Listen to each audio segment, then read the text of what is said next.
Bueno, la segunda conferencia la va a dar Pedro Romera. Pedro Romera es el director de Innovación y Tecnología de Alcorce Telecomunicaciones, pero ha trabajado en Telefónica y era el director de tecnología y es súper especialista en data center. Pedro ha utilizado la tecnología de la empresa de Fernando para unir los data centers de Telefónica en sistemas síncronos, o sea, activo-activo. Significa que todo el mundo podría entrar a cualquier data center sin saber dónde entraba, pero si uno se caía, el otro le daba servicio a toda la organización de Telefónica. Entonces, no sé qué nos va a contar, pero seguro que algo interesante. Bueno, buenas tardes a todos. En primer lugar, daros las gracias por estar un viernes por la tarde, especialmente víspera de puente, donde bueno, este tipo de cosas se hace un poquito más cuesta arriba, pensando en que el fin de semana largo está ahí, ¿no? Voy a intentar ser lo más ameno posible. Sí es cierto que vamos a estar hablando de cosas del estilo de lo importante que es el servicio, sobre todo para estas grandes empresas. Antes hablábamos de un Telefónica, de un banco, bueno, estamos hablando de eso. Estamos hablando de todos aquellos servicios que demandamos en alguna ocasión y siempre esperamos que estén disponibles. Nadie espera levantar un teléfono y que no funcione. Nadie espera estar en un hospital y que de repente se corte la operación porque no funciona el sistema, ¿no? Entonces, lo que vamos a hablar es cuando de verdad importa el sistema, qué tenemos que hacer para dar ese servicio, ¿no? Y vamos a hablar de lo que es sistemas de recuperación ante desastres y sistemas de continuidad de negocio.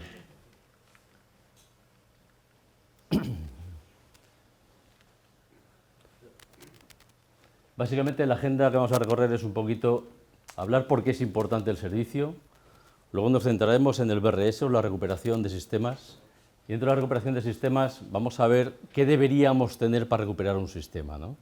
Muchas veces hablamos de que los sistemas deberían ser aquello mágico, deberían ser arrancar ellos solo y bueno, dependiendo de la arquitectura y dependiendo de cómo tengamos montados los elementos, aquello será más o menos sencillo y aquello será más o menos complejo de que funcione, ¿no? Nos vamos a centrar en un punto importante que es la consolidación, porque creo que es el eje sobre el que pivotan todos los demás. Y luego, a partir de ahí, nos centraremos en la continuidad de negocio. Fijaros que estamos hablando de recuperación. Recuperación es que has sufrido un evento y te estás recuperando. Y continuidad de servicio es que da igual el evento que suceda, que tú sigues dando servicio, ¿vale? Son dos enfoques muy distintos y ambos muy importantes, ¿no? Decíamos la importancia del servicio. Muchas veces nos pasa desapercibido y hasta que no lo vivimos en nuestras propias carnes como que parece que aquello no es importante, ¿no? Pero fijaros, solamente os voy a contar algunos de los eventos que han sucedido este año, ¿no? Delta Airlines tuvo un problema este mes de agosto que le ha costado 100 millones de dólares. Solamente porque tuvo un problema de sistemas.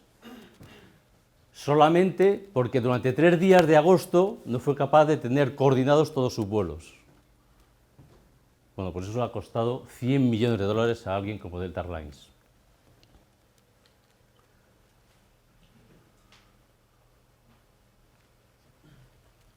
United Airlines también durante este verano ha tenido problemas de sistemas y lo que ha significado ha sido retrasos en todos sus vuelos, impactando más concretamente a 60 vuelos que ha tenido que dejar en tierra. Imaginaros que vais de vacaciones y te dicen tu avión no sale. Es que United Airlines tiene un problema en los sistemas. La libra, tanto que se ha hablado del Brexit, se cae rotundamente, con una caída incluso mayor que el día del Brexit, solamente porque durante un tiempo pequeño, durante unos minutos, fallan los sistemas. Su caída en bolsa fue de un 6,1%, mayor que la del Brexit.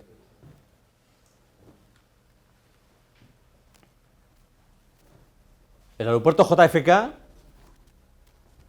deja a miles de pasajeros en tierra porque fallan los sistemas. ING deja a sus clientes durante 24 horas sin servicio. Yastel deja sin internet durante varias horas a sus clientes. Starbucks pierde millones de dólares en ventas a causa del refresh del ordenador. Un complejo hospitalario español se para el servicio durante 3 horas. No hay servicio hospitalario. El Ayuntamiento de Córdoba, algo menor incluso, también se para durante 4 horas. Como veis, en todos los ámbitos, puesto que la informática está metida en todos los ámbitos nos vamos encontrando problemas de servicio con impacto a distintos niveles. Luego creo que queda claro que es importante el servicio. Y no hablemos ya de cosas como pueda ser las Torres Gemelas o como pueda ser cualquier catástrofe un poco más importante, ¿no? Esto es durante este año, no estoy buscando nada extraño, es algo corriente. Entonces, dado que estamos hablando que el servicio es importante, conviene pensar qué supone eso para las compañías, qué supone eso en coste. Ha habido un informe reciente de IDC que dice que las empresas están perdiendo entre 1.250 millones de dólares y 2.500 millones de dólares por año, solo por este tipo de cosas. ¿Y esto por qué es? ¿Son compañías pequeñas? ¿No saben hacer su trabajo? Estamos hablando de empresas de lo más grande que hay en el mundo, ¿no? Y sin embargo tienen este tipo de situaciones. Bueno, estas situaciones se deben, en muchos casos, a la situación de partida.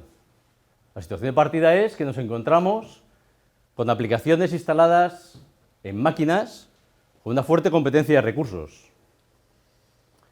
Compiten por base de datos, compiten por servidores web, compiten por gateways, compiten por application server, compiten por LDAP, compiten por N servicios. Y todos compitiendo en máquina.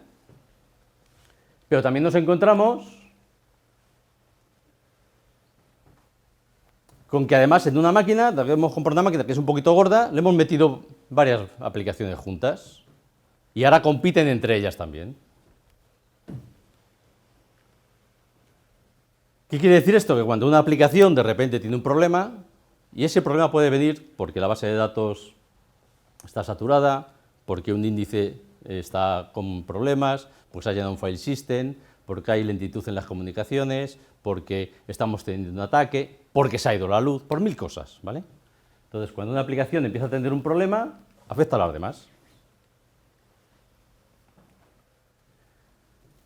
Hay casos en los que se tiende a separar componentes, además, como esta aplicación es grande y además consume muchos recursos, vamos a diseminar las cosas. Entonces lo que hacemos es que empezamos a colocar piezas de esa aplicación por distintas máquinas, lo que nos lleva a una situación de varias máquinas por aplicación, todavía más complicado de mantener. Es decir, nos metemos en una dinámica donde la propia técnica de sistemas se hace complicada, entender todo aquello que maneja la aplicación es complicado, la operativa de la aplicación se hace compleja, porque no sabemos cómo está todo aquello, y el mantenimiento, por supuesto, es complejo.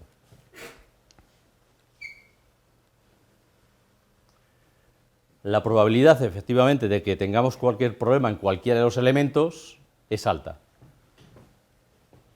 La estamos favoreciendo nosotros con la arquitectura que estamos montando. Si queremos tener un cierto control, el número de elementos que hay que monitorizar empieza a ser elevado. Ya empezamos a tener que poner un montón de agentes, un montón de elementos a mirar, un montón de monitorizaciones. El número de recursos para hacer tuning pues empieza a ser también elevado, porque claro, hay que mirar en N máquinas, hay que mirar en N componentes, hay que mirar las bases de datos, los web, los applications, no sé qué. Venga a hacer tuning, y venga a trabajar, y venga todos allí intentando que aquello esté lo más eficiente posible. Venga fuerza bruta, que se dice, ¿no? Por supuesto, venga más gente para currar en algo que no le es productivo para la empresa. La empresa esto lo ve como un mal necesario, pero no lo ve como algo que le aporte valor. Lo ve como la cosa esta de los informáticos que me tienen atrapado, ¿no?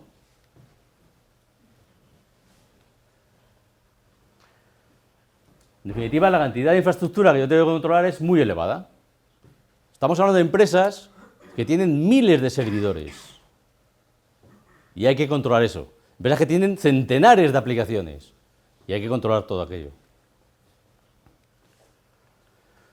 La situación real es que es muy difícil de aplicar economías de escala, se nos ve como un mal necesario y a pesar de eso, bueno, pues lo que intentan es ver cómo podemos paliarlo y cuando hay o se incumple el famoso SLA que antes comentábamos, Pues se monta la famosa crisis, todos corriendo, a ver qué ha pasado. O sea, no penséis que cuando hemos visto todos esos incidentes, la gente no corría. Claro que corría todo el mundo. Y los mejores técnicos han estado allí. Pero ¿qué ha pasado? Que para arreglar el desaguisado que se había montado, pues requerían tiempo. En definitiva, nos hemos metido en que si queremos montar un plan de recuperación sobre aquello, pues es un plan de recuperación muy complejo. Hacemos el plan de recuperación, nos tiramos allí no sé cuánto tiempo escribiendo documentos de cómo tiene que ser el plan de recuperación, hacemos un montón de cosas técnicas para que aquello funcione, vale, pero al final, cuando llega el día del evento, siempre hay algo que ha fallado. Entre otras cosas, porque nunca pruebas el 100% de todo, ¿vale? Entonces vamos a empezar a poner orden. Vamos a empezar a analizar la situación, vamos a empezar qué deberíamos hacer. Desde mi punto de vista, debemos de empezar por consolidar. Consolidar por servicios. Ahora vamos a ver qué es esto de consolidar, porque es una palabra tremendamente gastada, todo el mundo la utiliza para todo. Alguien piensa que consolidar es meter las cosas en un cajón. No, eso no es consolidar, eso es meter las cosas en un cajón, ¿vale?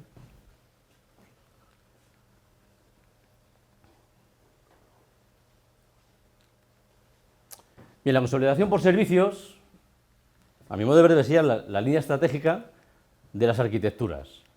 De manera que lo que vamos a hacer es montar elementos específicos o máquinas específicas para poner el servicio adecuado en esa máquina, con una máquina que hemos tuneado, hemos afinado, hemos hecho el ajuste perfecto para ese servicio, ¿vale?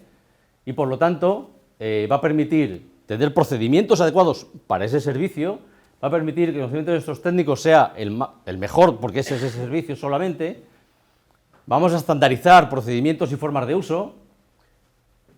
Nos va a permitir hacer un plan de recuperación más eficiente y además nos pondrá en camino de si queremos abordar una continuidad de negocio. Insisto en que no debemos confundir consolidar con agrupar.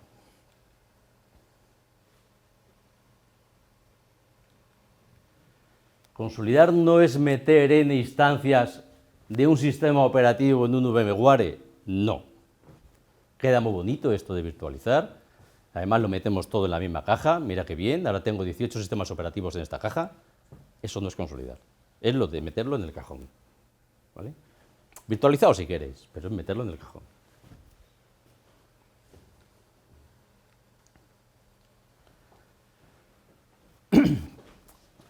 El objetivo planteado es realizar una normalización y una racionalización de qué servicios necesito. Analizamos nuestras plataformas, analizamos nuestros aplicativos y vemos qué servicios realmente necesito y qué es lo que tengo que montar. De manera que vamos a seguir criterios que mejoren siempre la explotabilidad. Está claro que tengo que explotar los servicios y tengo que ser capaz de explotar los sistemas de manera eficiente.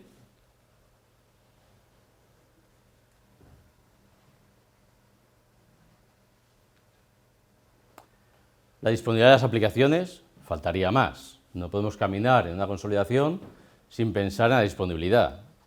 Es el nudo gordiano de todo esto. O sea, no tiene sentido todo lo que estamos haciendo si no pensamos en la disponibilidad. Todas las aplicaciones hablan con alguna otra aplicación. Raro es que tú tengas una aplicación aislada que no habla con nadie. Rarísimo. Os diría que si eso sucede, es que estáis hablando de una pyme. En ninguna empresa grande, en ninguna hay aplicaciones aisladas. No existen. Porque lo que se busca, imaginaros, yo tengo una base de datos que estoy gestionando los clientes, ¿y quién habla con clientes? Pues todo el mundo. Todo el mundo. El de facturación, el de entregas, el de envíos, todo. Da igual de lo que sea la empresa. Todo el mundo. Por lo tanto, empieza a haber cruces, ¿no? De hecho, si tú ves el esquema de flujo de datos entre aplicaciones, suele ser una maraña. Muchas hablan con muchas. Es un MN, para entendernos.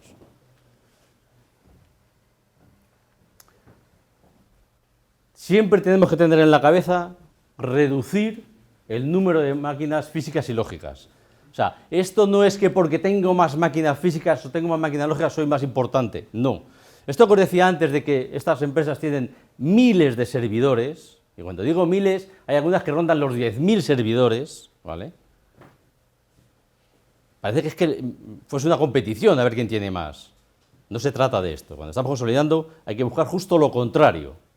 Hay que buscar el efecto de reducir. O sea, no por tener muchas cositas te va a ir mejor la vida, al contrario. Vas a estar todo el día paseando viendo a ver cómo están tus cositas. Mientras que si lo tienes bien consolidado, tendrás un mayor control de algo mucho menor, ¿no? Por supuesto, no puede ser artístico. Esto no va de artistas.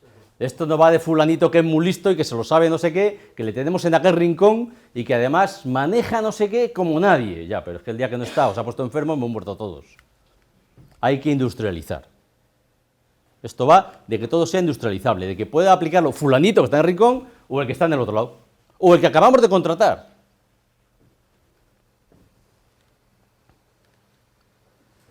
Por supuesto, tenemos que pensar en que esto no es algo estático. Esto es algo dinámico, crece. Nuestra empresa crece, y crece porque si no muere. Y digo esto porque todas las empresas tienen que estarse reinventando continuamente, tienen que generar nuevos servicios, tienen que generar nuevas aplicaciones, tienen que modificar las anteriores. Es decir, esto es algo dinámico y tenemos que pensar en ello.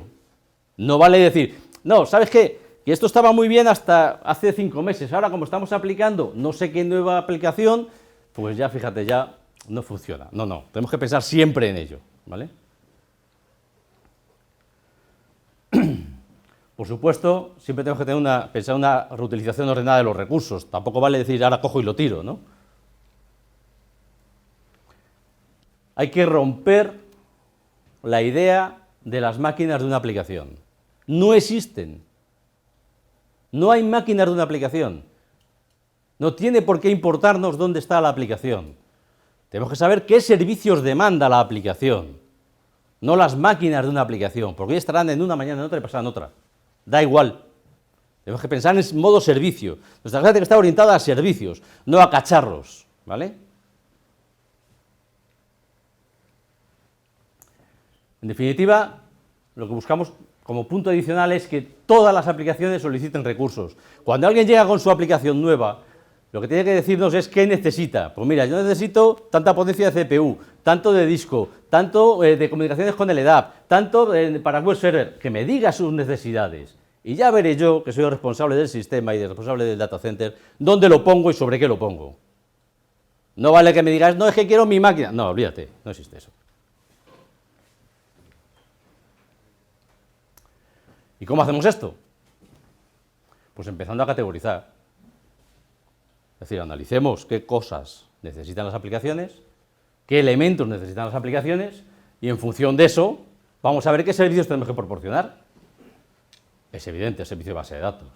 ¿Qué aplicación no necesita una base de datos?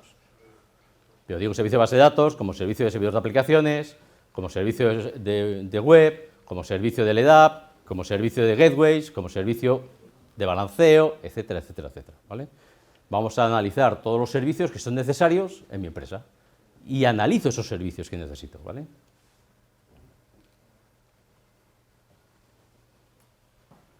Una vez que tengo definido esos servicios, los que yo necesito, ahora empiezo a montar máquinas con una arquitectura perfectamente optimizada para el servicio. Es decir, si yo he decidido que necesito un servicio de base de datos, voy a montar una máquina específica para base de datos, que tiene perfectamente definido todos los canales a disco habidos y por haber, que tiene una conectividad con las aplicaciones perfecta, que tiene además una capacidad de memoria la necesaria para base de datos. Y va a estar diseñado para base de datos. Incluso os diría que hasta parámetros de kernel los tocaré de manera específica para base de datos. Esto es muy curioso porque este mensaje le venimos dando hace mucho tiempo. O sea, yo llevo en este mensaje, os diría que decenas de años, ¿vale? Cuando se decía hace tiempo, parecía una locura, ¿vale? Bueno, pues ahí tenemos al señorito Oracle haciendo esto. Hoy Oracle te vende máquinas solo para bases de datos, solo para bases de datos, o solo para servidores de aplicaciones. Bueno, pues hagámoslo igual nosotros, ¿vale? No caigamos en manos de Oracle, si es que no queremos, si nos apetece, bueno, cosa nuestra. Lo que digo es que ese es el camino, ¿vale?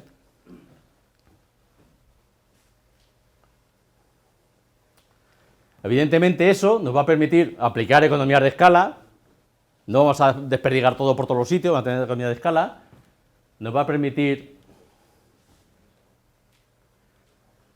industrializar las arquitecturas, evidentemente las bases de datos son bases de datos, van a estar así, con estos parámetros, con esa configuración, o sea, y da igual el que venga, que le cuento las 4 nociones y ya sabe llevar el tema.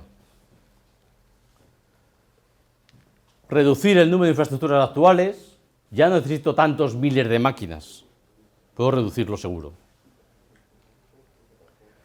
Reducir los costes de software, fijaros que uno de los grandes problemas que hoy tienen todo este tipo de empresas grandes es que tienen tal desparrame de máquinas, tanta cantidad de máquinas, que no saben el software que tienen.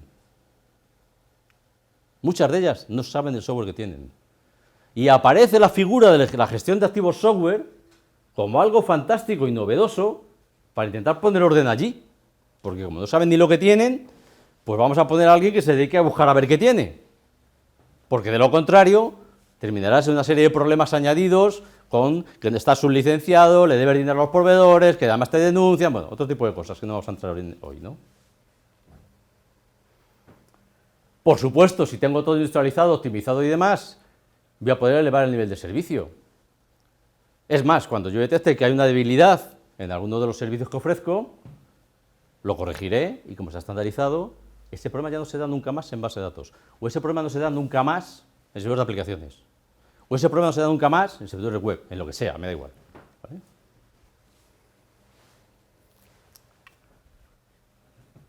Reducimos el número de recursos humanos para técnicas de sistemas, operación y mantenimiento, pero ¿qué es lo que estamos diciendo con reducir? Que estamos poniendo recursos humanos adecuados. No queremos un montón de gente, queremos que se nos valore por nuestro trabajo, queremos que no se nos vea como un mal necesario. No, no, somos los que mantenemos eso en perfecto estado de revista. Somos los buenos, no somos la panda de los informáticos que van por allí y que nadie sabe lo que hace. No, somos precisamente los que ponemos orden en la organización. Somos el motor de la organización.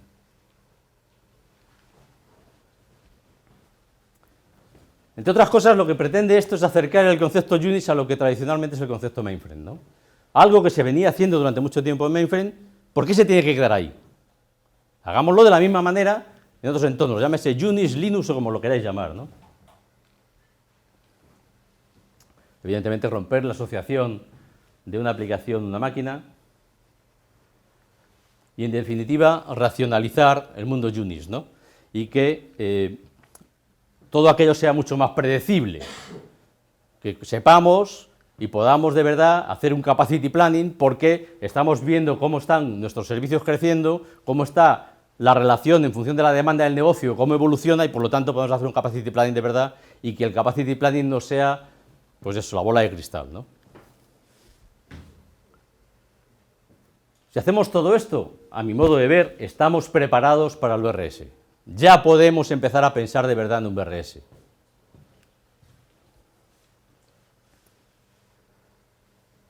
En definitiva, como resumen de la consolidación, yo diría que la consolidación está basada tanto en procesos como en tecnología. Son las dos áreas básicas que hay que manejar, hay que pensar muy bien en estas dos áreas. Y claro, dentro de procesos hay mucho que hacer en el sentido de flujos de trabajo, monitorización global, gestión centralizada de activos, mantenimiento de los niveles de servicio, es decir, hay un montón de procesos a tener controlados, ¿vale?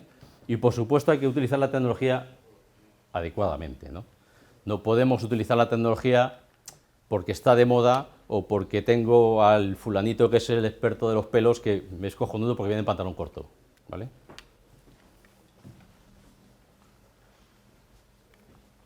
Bien, ya estamos dando el camino, hemos avanzado, ya hemos consolidado, pero cuidado con esto, ¿no? Porque si estamos consolidando, más vale que los servicios que pongamos sean lo suficientemente robustos, ¿no? Porque si no, cuidado, cuidado. Vamos a hablar un poco de algunos de los servicios claves cuando consolidamos, ¿no?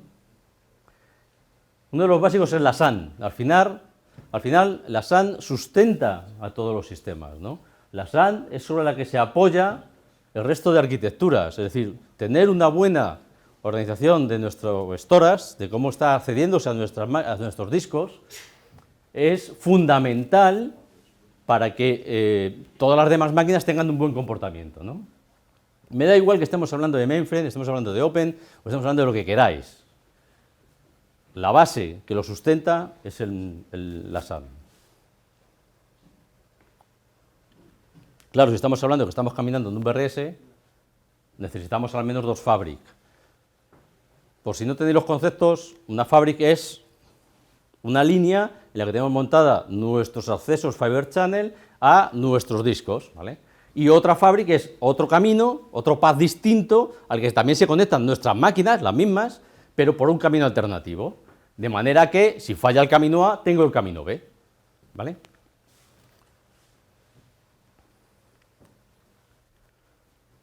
Si además tenemos heterogeneidad de sistemas, tenemos que pensar que esa SAN en algún momento se va a tener que hablar la una con la otra.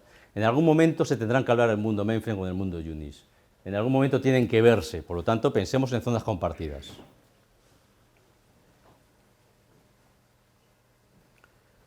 En el caso de SAN de mainframe, bueno, no me voy a extender demasiado porque sé que es un tema que no miráis aquí habitualmente, pero sí os diré que dentro del mundo mainframe, al igual que que fuera de él, vamos a tener siempre 2 Fabric con directores. Directores son los switches gordos de fibra, ¿vale? Para entendernos. No son los que mandan en las organizaciones, son switches gordos, para entendernos. Y tendremos varios directores independientes y en el caso de mainframe estarán utilizando Ficon, ¿vale? Los sistemas de almacenamiento tienen que tener al menos capacidad de réplica de datos, tanto síncrona como asíncrona. Habrá casos en los que nos interese la síncrona y habrá casos en los que nos interese la asíncrona. Por supuesto, esa réplica de datos tiene que ser a través de la SAN. Que a nadie se le ocurra utilizar CPU para copiar datos. Ya sé que es muy fácil lanzar un FTP, todos lo hacemos. Pero cortaros una mano cuando vayáis a lanzar un FTP, ¿vale? Si lo haréis solo 2 veces.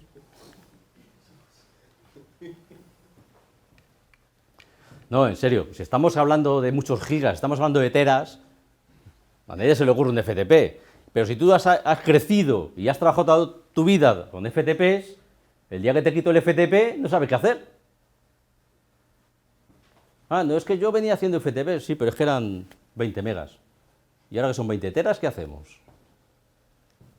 Pues tenemos un problema. Usemos la SAN, ¿vale? La SAN está para eso. Claro, si no montamos una SAN adecuada, tendremos un problema, evidentemente. Por supuesto, cada elemento de la fábrica tiene que tener su respaldo en caliente. Da igual que sea el director, da igual que sea la cabina de discos, da igual que sea las propias fibras, da igual que sean los HBAs, las tarjetas por las que salimos. Todas tienen que tener su respaldo en caliente sobre la otra fábrica. Cuando digo en caliente, quiere decir que no me tiro media hora cambiando, ¿vale? Que además soy muy rápido dando comandos. No, caliente es que lo hace solito.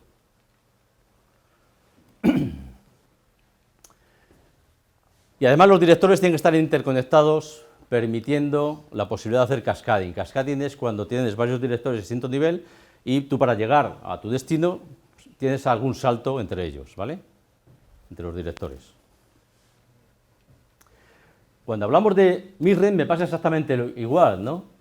Son 2 Fabric con directores independientes utilizando, en este caso, Fiber Channel. En el anterior era Ficon, aquí vamos a Fiber Channel. Ya veremos si el ancho de banda que quiero es de 2, de 4, de 8, de 16 gigabits. Eso ya lo discutiremos después, pero Fiber Channel.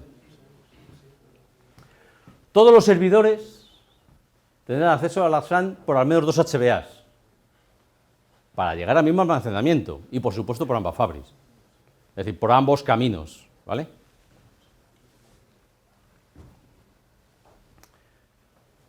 Como os decía, al igual que pasaba en el mundo mainframe, capacidad de copia de datos, tanto síncrona como asíncrona. Cada elemento de la fábrica tiene su respaldo en la otra. Tienen que soportar NAS de forma nativa. Debemos de exigir que el NAS lo soporte la propia cabina de discos, que esté soportado en la propia SAN, que sea un elemento más de la SAN, No nos montemos cacharritos aparte.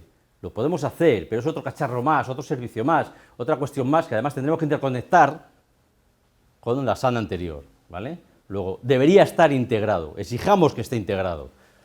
Evidentemente, quien te vende NAS te dirá, no, no, cómprame el NAS. Claro, sí, muy bien, encantado de la vida, pero es otro cacharrito más, ¿vale? Y si hemos dicho que queríamos tener el menor número posible de cacharros, pidamos que la SAN lo tenga integrado.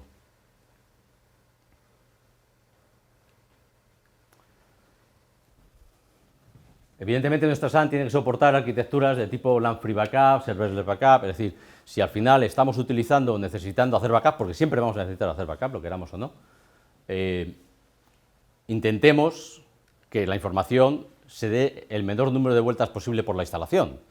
Si yo quiero llevar la información del disco a un almacenamiento cartridge, robot o como lo queramos llamar para hacer el backup, pues que intente ir lo más directamente posible.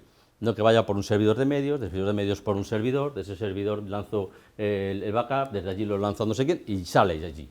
He dado 3, 4, 5 saltos para llegar al robot. Hagamos que sea directo, ¿vale?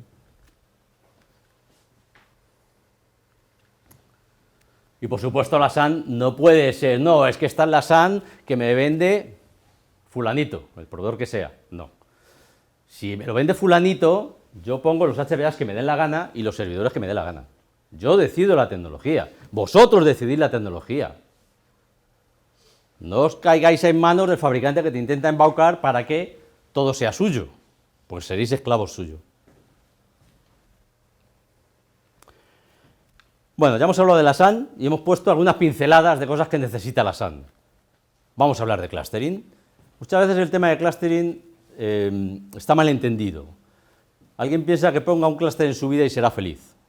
No siempre es así, ¿vale? Lo que sí decimos es que, al igual que hemos pensado en la SAN y que tiene que estar respaldado y que tiene que estar protegido y etcétera, tenemos que hacer con los servidores, ¿vale? Entonces, todos nuestros servidores, todos nuestros servicios consolidados, como ahora tienen una criticidad superior y ahora queremos montar arquitecturas tolerantes a fallos, pues pensaremos en muchos casos en montar arquitecturas de clúster.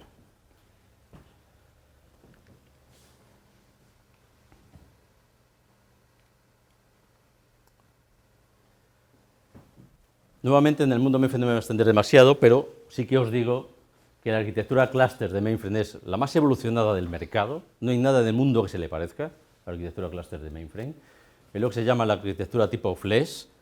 Esa arquitectura está basada en que tienen memorias compartidas fuera incluso de las máquinas y que acceden de forma remota a esas memorias y por lo tanto es el clúster más eficiente y mejor montado del mundo, ¿no? Permite balanceo de carga, permite activo-activo, permite muchas cosas que no permiten otros, ¿no? Pero sí que es bueno que sepáis que hasta dónde llega el clúster que estáis montando, qué le podéis exigir a ese clúster, ¿no? Además, el clúster mainframe te permite poderle dotar de objetivos de negocio, para que en función de las necesidades de negocio sea capaz de balancear en función de tu necesidad de crecimiento, de balanceo, de porque hay una caída de un lado, cómo balancear hacia el otro sitio, aumentando la capacidad de dar servicio, etcétera, ¿no? En el caso de mainframe, en el caso de midrange, hay muchos fabricantes que te dan posibilidades de clustering, a nivel de software, a nivel de hardware, y muchos de ellos, diría que la mayoría, están pensados en modos failover, más o menos rápidos, pero en modo failover. Entonces, tenemos que analizar ese clúster que estamos montando para saber cuál es el tiempo de conmutación de ese servicio que estamos montando sobre ese clúster y puede servirnos o no. Es decir, si esa conmutación es en caliente, es decir, tarda escasos segundos, no he perdido la conexión, aparentemente podría ser válido, ¿vale? Aparentemente. Veremos a ver en qué casos sí, en qué casos no. Sin embargo, habrá otros que cuando tenga que mover todo el servicio de un nodo al de al lado, pues le cueste minutos y a lo mejor esos minutos de corte de servicio significa la caída de la bolsa en Londres, ¿vale? Cuidado con esto. en general no están orientados a balanceo de carga en función de necesidades de negocio. Es decir, sí que te hacen un balanceo de carga porque tú predefines, pues va a ser un round robin, bueno, pues distintos criterios que tú le predefines, ¿no? Pero no en función del objetivo de negocio. Es decir, tú no le puedes decir, quiero que en función del tiempo de respuesta de las transacciones de los cajeros, en función de eso apliques más potencia a este nodo o al otro. Eso no lo hacen, ¿vale? Y entonces lo que tenemos que pensar, ¿qué sucede entonces si ese clúster no satisface lo que yo busco? Pues montemos nosotros arquitecturas que satisfagan aquello, pensando en montar arquitecturas incluso con instanciación múltiples y balanceos por encima, ¿vale?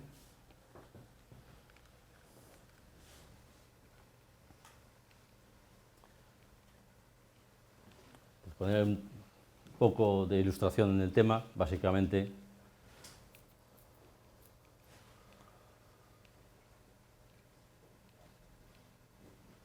Una arquitectura clúster es, bueno, pues te entran los usuarios por aquí, tú tienes un clúster de aplicaciones, ellos dos están hablando con un Herbig y bueno, pues al final tienen incluso un disco que pueden utilizar, incluso como pueda ser un disco de quórum o alguna información compartida que pueden subir al clúster, pero ese clúster es el que baja al siguiente clúster de base de datos, que nuevamente tiene una intercomunicación entre los distintos nodos que forman parte de él. Este Herbig, evidentemente, tiene que ser un Herbig muy eficiente, porque si no este clúster se te va a quedar pillado, así como aquí puede dar funcionamiento, aquí vas a tener un problema, pero ambos van a acceder al mismo storage. Da igual, esto es un esquemático, me da igual que lo penséis con VMware, ¿vale? Al final viene a ser exactamente lo mismo.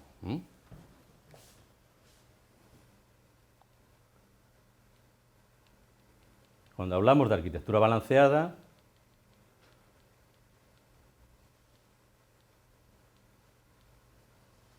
lo que estamos diciendo es que igualmente entran los usuarios a las peticiones de aplicación a un balanceador. Este balanceador balancea sobre los distintos nodos de aplicación. La aplicación se sirve indistintamente en ambos lados. Tienen su información necesaria para atender a esa aplicación, más el acceso a base de datos. Nuevamente a través de un balanceador, ¿vale? Y este balanceador accederá a los distintos nodos de base de datos donde le puede satisfacer la información, ¿vale?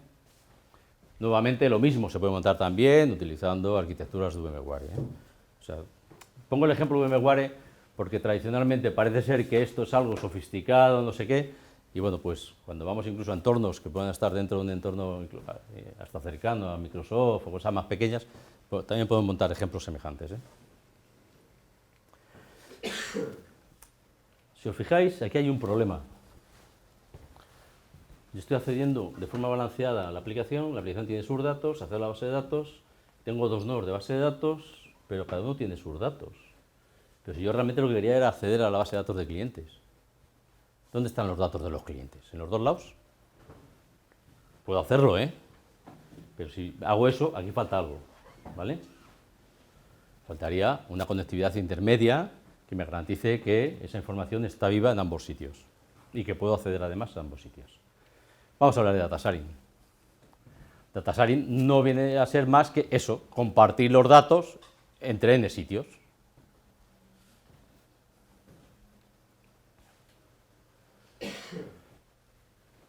Data sharing lo que permite es que varias máquinas lógicas o físicas, me da igual, puedan acceder, y cuando digo acceder digo leer o escribir los mismos archivos, el mismo bloque, el mismo registro, la misma columna, ¿vale? No vale decir, no, es que los registros de no sé qué, no sé cuántos están aquí, no, data sharing es que comparte todo, ¿vale? Por tanto, es un dato compartido. Evidentemente, un data sharing requiere de un gestor de bloqueos. Si yo estoy accediendo a un registro concreto y otro nodo quiere acceder a ese registro y yo estoy modificándolo, tendrá que decirle que se espere a que termine yo, porque si no, podemos liarla, ¿no? Entonces, evidentemente, hace falta un gestor de bloqueos que debe residir o bien en la propia arquitectura clúster o bien un elemento que haga de árbitro entre todos los nodos. Bueno, nuevamente en el tema mainframe, como decía antes, es un tema que está muy evolucionado. Venimos teniendo data sharing desde hace más de 30 años. No vamos a entrar mucho más. Pero dentro del mundo midrange es mucho más novedoso. Y estos tienen otro tipo de posibilidades al margen de las que pueda tener el mainframe. Una opción podría ser montarlo, pongo todos los datos sobre NFS, de forma que puedo gestionar con ese gestor de NAS, puedo gestionar ese acceso a los datos, dependiendo del tipo de registro que ponga, ¿no? Sobre eso, monto arquitecturas concurrentes con varias posibilidades. Cojo la información y la subo al clúster, monto un file system a nivel global, ¿vale? Y por lo tanto, es el propio clúster quien me va a controlar esos accesos. A su vez, ese clúster ha subido el acceso a ese file system que lo ha montado de cualquiera de los dos lados, pero lo tiene arriba y ambos nodos acceden a él, ¿vale? Es el típico Global File System, pero que lo está gestionando es el clúster.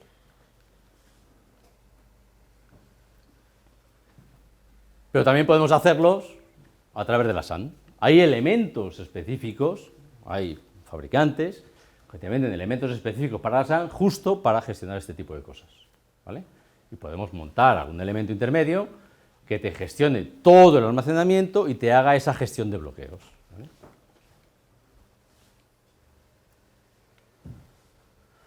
Lo que sí es importante, independientemente de que cómo tenga montado el acceso a los datos, es que los nodos tienen que hablarse. Esto que os decía antes, si estoy accediendo a un registro y el otro quiere acceder, hay que decírselo, se lo tienen que decir, o bien entre ellos o bien al gestor de bloqueos. Y eso requiere que sea muy eficiente, eso requiere que sea tremendamente rápido. Hay que bajar del milisegundo. Los milisegundos son lentos ya para esto. Tengo que empezar a pensar en micros, ¿vale? Entonces, cuidado con esto. Si montamos ETH, Cernet, deberíamos pensar no en TCP/IP, olvidaros del TCP/IP para esto, no vale, ¿vale? O bien InfiniBand, ¿vale? Hay que pensar en otro tipo de protocolos más eficientes, con menos capas y que nos permitan ser mucho más rápidos. Puede ser Faber Channel incluso, accediendo a un elemento de control, como hacen en el caso de estos fabricantes que comentaba antes. Bueno, esto es un ejemplo, simplemente es para ilustrar un poco lo que estaba diciendo. De la misma manera que yo desde todos los servidores accedo a la SAN a través del NAS, ¿vale? También puedo acceder subiendo, lo que decía antes, al Global File System, ¿no? Es decir, cada máquina tiene su propio file system, pero la información común la subo a nivel global y ambos nodos acceden a ese Global File System.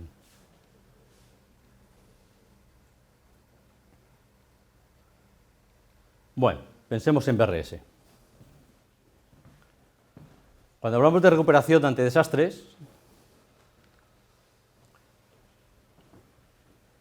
desde el punto de vista de ello existen varias estrategias, ¿no? Y que se pueden utilizar de forma exclusiva alguna o combinando y buscando lo mejor de cada una de ellas, ¿no? La de toda la vida, Backup Restore, ¿eh? O sea, es verdad, dice, es lento, tarda, pero funciona. Cuando se quemó la Torre Windsor, os garantizo que todo el mundo pasó por ahí. Muchos perdieron datos, ¿eh? Pero los que consiguieron salir adelante fue con Backup Restore. Es cierto, tardaron días, pero no tenían otra cosa. Réplica de datos, evidentemente. Si tú tienes una buena réplica de datos, pues te va a permitir no tener que pasar por un Backup Restore y poder vivir con mucho menos corte de servicio, ¿no? Utilización de hardware y software propios o de proveedores para el caso de desastre. Es decir, yo no me monto una arquitectura en caso de desastre, pero sí que quiero que aquel proveedor me dé servicio cuando yo falle. Es decir, si se me cae mi data center, quiero poder levantar mi servicio allí. ¿En cuánto tiempo? En 2 horas. Bueno, pues en 2 horas. Yo me he caído, hago la llamada, arrancan los servicios y me dan servicio desde otros data centers. Bueno, es una opción. Quizá no la mejor, pero es una opción.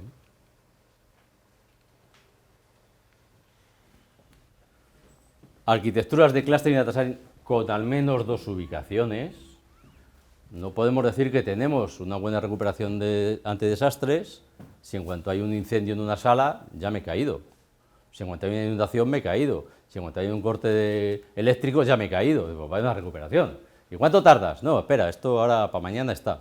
Pues vaya. Entonces, si montamos arquitecturas de clustering y data science con 2 ubicaciones, nos permitirá que aunque se caiga uno de los centros, luego entraremos más en detalle, pues en uno de los centros podemos dar servicio.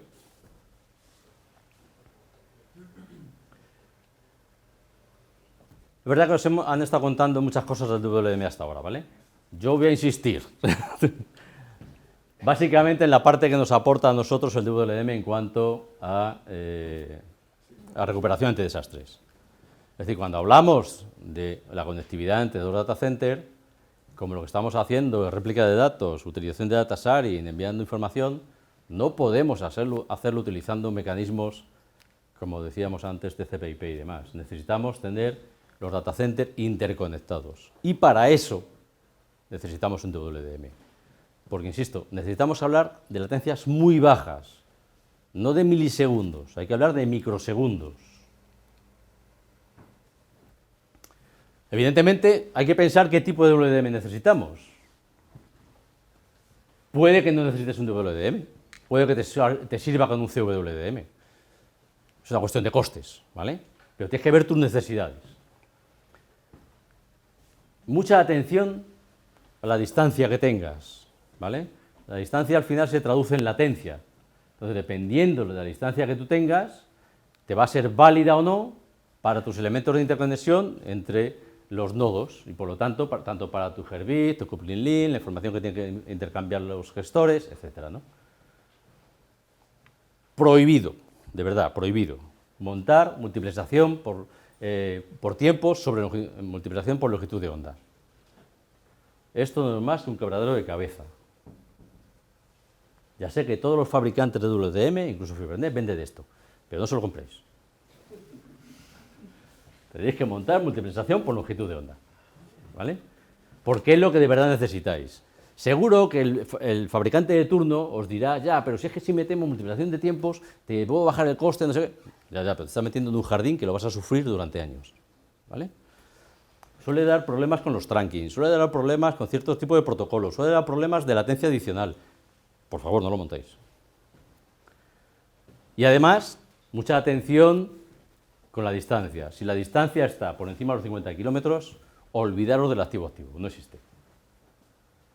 No existe. Al final lo que estamos diciendo es un poco lo que antes se comentaba, ¿no? Yo tengo todos mis canales, sean del tipo que sea, da igual el protocolo que sea, yo lo enchufo al DWDM y el DWDM me devuelve en el otro lado lo mismo. Pero fijaros que yo tengo 2 infraestructuras, 2 fibras ópticas, pero oscuras, cada una por un camino. Una va por Burgos y otra por Valladolid, o sea, cada una por un camino, ¿vale? Y por supuesto, son redundantes. Si se me cae esto, alguien viene y lo corta con el hacha que decíamos antes. Se ha prendido fuego este cacharro, me da igual, yo sigo accediendo por aquí, ¿vale? Sigo teniendo mi redundancia, sigo teniendo mi balanceo, todo funciona. Por eso necesitamos 2 infraestructuras separadas. Incluso deben de entrar en los data centers por puntos distintos.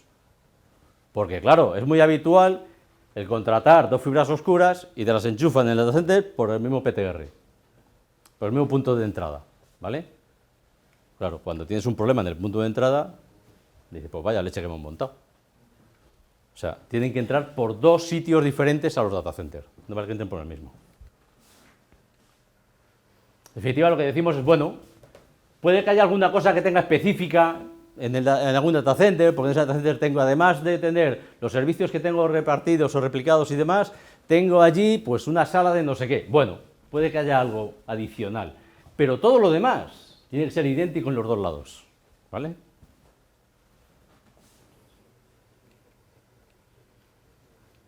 Tanto que hablábamos de la SAN, que decíamos que teníamos que tener incluso capacidad de réplica síncrona o asíncrona, además, ahora nuestra SAN la vamos a convertir en una GeoSAN. ¿Y eso qué significa? Pues que voy a coger la SAN y la voy a partir en 2. y voy a colocar unos directores y un almacenamiento en el CPDA y lo mismo en el CPDB. Y van a estar replicándose en caliente entre los dos. ¿A través de quién? Por supuesto, el WDM. La latencia entre ellos va a ser de microsegundos, ¿vale? Cuando cualquier IO al disco son milis, ¿vale?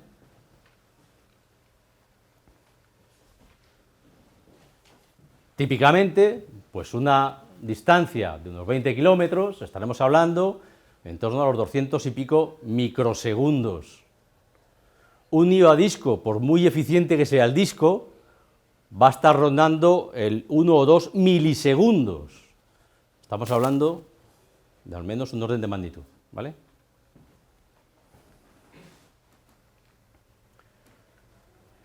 De forma que esta latencia añadida pasa desapercibida, ¿vale? Es tan pequeña que en el caso del disco no lo vas a notar. Sin embargo, cuando esto empieza a crecer, cuidado con la réplica síncrona, no por ese problema que decíamos de la latencia que pueda ser despreciable, aquí estamos hablando, va a ser como medio milisegundo, un poquito más, ¿vale? Sino porque dependiendo de la gestión de bloqueos que tengamos, puede que esto se convierta en algo que hace que nuestras transacciones vayan más lentas. Si nos lo podemos permitir, perfecto, podemos seguir tirando, ¿eh? Pero cuidado, este puede ser un umbral importante, puede ser el momento en que decidamos pasar de algo de réplica síncrona a utilizar una réplica asíncrona, ¿vale?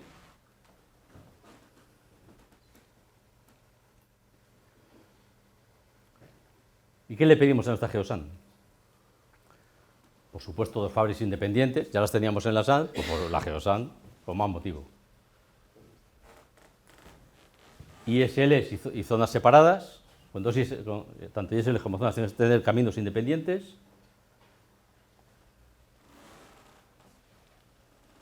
Y alta disponibilidad, pues permitiéndonos, evidentemente, superar desastres parciales, error humano, problemas de fabric reconfiguration, por eso tienen que estar aisladas, porque yo estoy actuando sobre una fabric y si están conectadas, cuidado, que podría tirar la otra.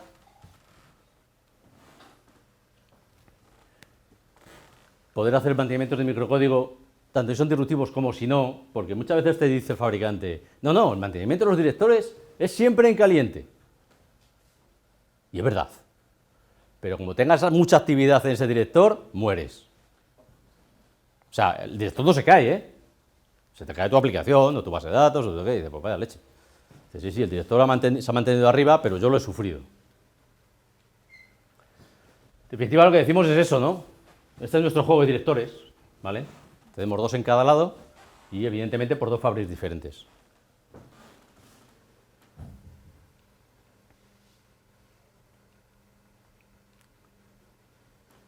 Estamos hablando de la copia remota y, evidentemente, tiene que mantener siempre la capacidad de mantener la integridad de datos.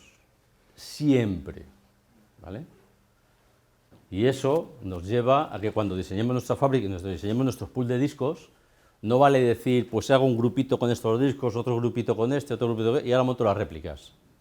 Lo más que puede pasar es que en el momento de una caída, pues este grupito de discos sea inconsistente con este otro grupito de discos en la información que estabas llevando allí, ¿vale?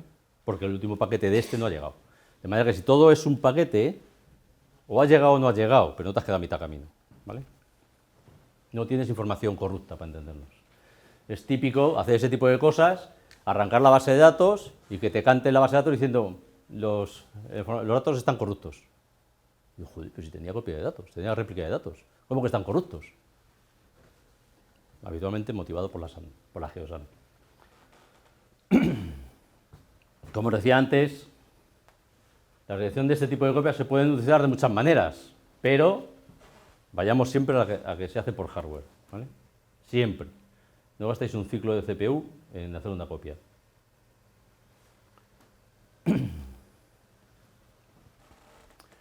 Evidentemente, si lo que tenemos son unos fabricantes de discos en todos los sitios igual, todos son IBM, todos son Hitachi, todos son MC, pues entonces puedo montar una copia de datos homogénea y que me lo haga la cabina de discos, ¿vale? Pero ¿y si no? Porque tengo, este año, es que estos de compra son la leche, ¿sabes? Este año he comprado a IBM, el pasado a Hitachi, y ahora están pensando comprar MC, y ha venido una oferta a no sé quién que también hay que comprar. O sea, al final hay una cuestión económica detrás y terminan comprando de todo un poco. Bueno, tenemos que poner elementos intermedios que nos apantallen eso, esa heterogeneidad, y entonces será esa pieza de hardware la que se encargue de este tipo de control, este tipo de copias.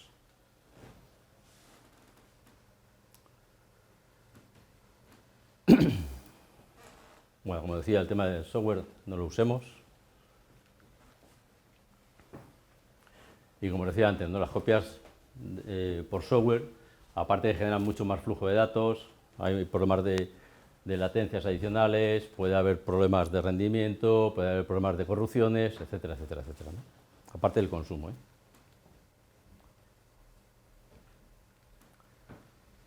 En definitiva, si hemos caminado en la dirección del BRS y ya hemos montado nuestro BRS, lo que nos va a permitir es recuperar el servicio independientemente de que haya caídas de bases de datos, caídas de MQ series, caídas de NAS o servidores de ficheros, caídas de LDAP, es decir, todos los servicios que yo estoy ofreciendo ya están cubiertos. Pero también tengo cubierto el DWDM, recordar que íbamos por dos caminos, teníamos dos. También tengo cubiertos los directores, recordar que teníamos 4, 2 en cada site, la caída de una o varias baterías, recordar la réplica de datos, caída parcial de un centro, bueno, tengo el otro, o tengo la parte que nos está afectando, caída total del site, tengo una copia en el otro sitio, da igual que sea el A o el B, ¿vale? Aquí no hablamos de primario o secundario. Entonces ya tenemos esto, ya tenemos un BRS, ya podemos recuperarnos, ya ante un golpe nos recuperamos. ¿Y cuánto tiempo? Pues habrá que ver cómo tenemos la arquitectura y qué elementos tenemos para saber cuánto tiempo nos lleva y si nos interesa tenerlo así o debemos dar todavía un paso más. Evidentemente, si no hemos llegado a la posición de BRS, olvídate del BCS. Olvídate de servicio continuo si lo anterior no lo tienes.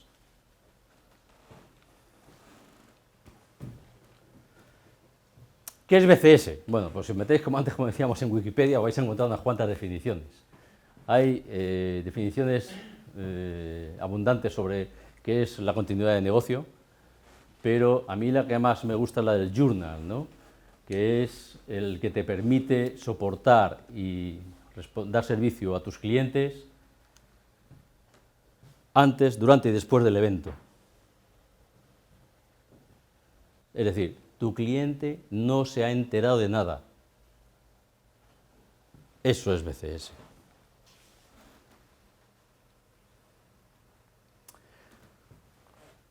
Según los analistas, todas las empresas necesitan un gestor de la continuidad de negocio. Pero claro, estamos oyendo mucho y cada vez más hay arquitecturas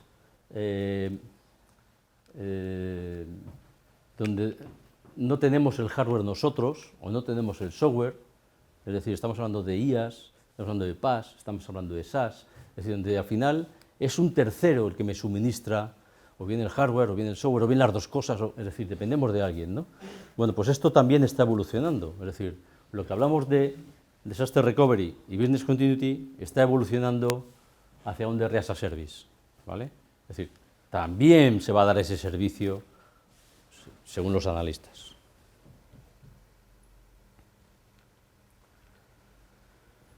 Pero alguien como Market & Market dice que hoy en DRS as a Service ya se están gastando 1.680 millones de dólares y se prevé que en 2021 se gasten 11.000 millones de dólares.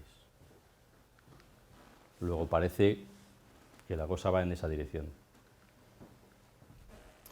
Gartner, que es un poco más conocido quizá que Market & Market, dice que el número de organizaciones que usen Business Continuity y Disaster Recovery hacia un DRS as a Service superará el número de estas organizaciones. Es decir, habrá más organizaciones en 2018 que ya tengan DRS as a Service que la del tradicional Business Continuity o Disaster Recovery, ¿vale? Luego es un camino en el que debemos pensar y, en este caso, aunque se llama DRS as a Service, no se les ha ocurrido poner un BC as a Service, pero engloba las dos, ¿vale?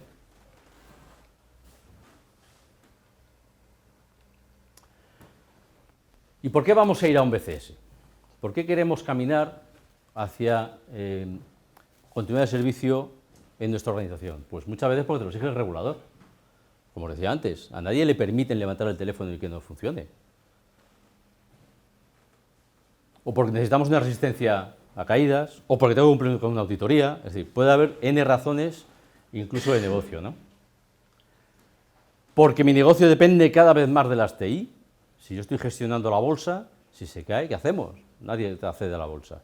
Ya no se va la gente al parquet allí a negociar las acciones que compran. Todo es automático, todo se hace fuera de allí. Entonces, si eso se cae, no hay bolsa.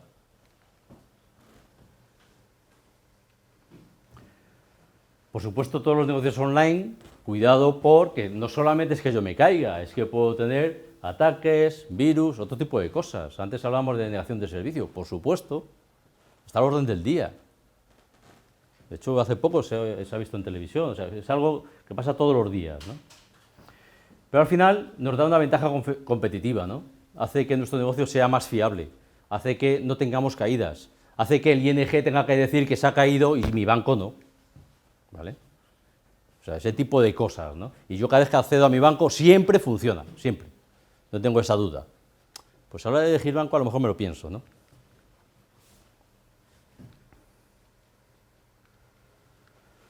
Además, porque cuidado con las recuperaciones ante desastres, porque exigen, te hacen ser un poco esclavo de ellas, ¿no? Te exigen hacer un montón de pruebas, te hacen periódicamente, cada vez que has incorporado algo, ver si aquello va a funcionar o no, o sea, suponer cómo se va a comportar y demás. Es decir, no siempre has probado todo lo que estabas pensando, ¿no? Es muy difícil probar el 100%, ¿no? Entonces, eso nos lleva a una situación de que puede suceder un evento que no tengamos previsto.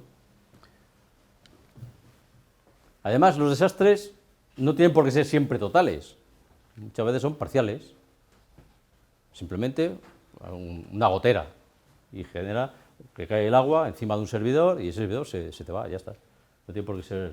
Y es casualmente esa parcialidad, vaya, esa no la hayamos probado. Porque cuando tú dices voy a hacer pruebas de Disaster Recovery, al del negocio se le ponen los pelos como escarpias. Entonces tú dices, no, mira, es que yo la prueba que quiero hacer es que voy a llamar al primero que pase por la calle y que vaya dando botonazos en todas las máquinas. Y lo primero te dicen, te has vuelto loco.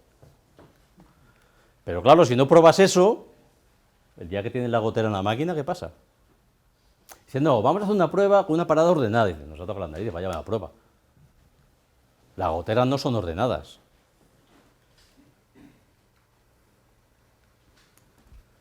O sea, en definitiva, un Disaster Recovery te va a garantizar que todo aquello que tengas probado te funcione. Venga, va, lo hemos hecho perfecto, todo aquello que hemos probado funciona. Y podemos haber probado eso, todas las situaciones de ayer, pero ¿y la de hoy? Que hemos cambiado 3 máquinas.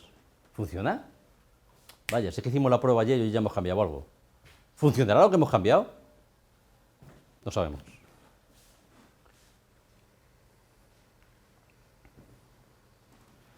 Desde el punto de vista de TI, lo que persigue BCS precisamente es eso, tener tiempo de corte de servicio cero. Cero. Da igual por la razón que sea.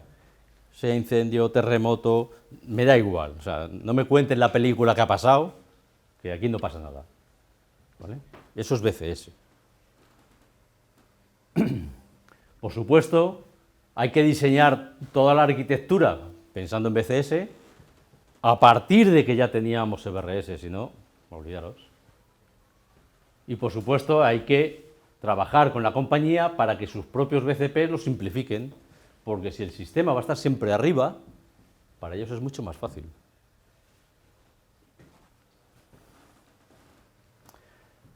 Vale, ¿y esto es gratis? No, evidentemente no. Y entonces, ¿cuándo vamos a un BCS? Bueno, pues tenemos que hacer nuestro análisis, nuestro pequeño business case, donde analicemos en qué casos nos interesa ir a BCS o no. Al final, si yo lo que quiero es un corte de servicio que tienda a cero, esto sería el cero, ¿vale? El coste será mucho más alto, ¿vale? Si no me importa el tiempo, pues el coste va a ser mucho más bajito, claro. Por contra, cuidado con la pérdida de negocio. A lo mejor que esté cortado unos segundos no le pasa nada a mi negocio, no lo sé, ¿eh? Hay que analizarlo.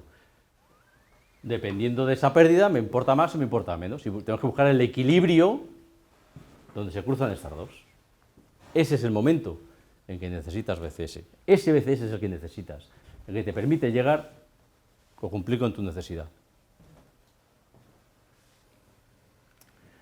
Y esto no penséis que se acaba, o sea, es una cosa que lo haces, cierras el proyecto y te vas para casa. No. Tienes que seguir porque tú haces tu análisis de impacto, tu estrategia de desarrollo, tienes en cuenta tus planes de recuperación, de continuidad de negocio independiente, las pruebas de sistemas, la revisión y auditoría de cómo va y sigues dando vueltas porque tu instalación está viva.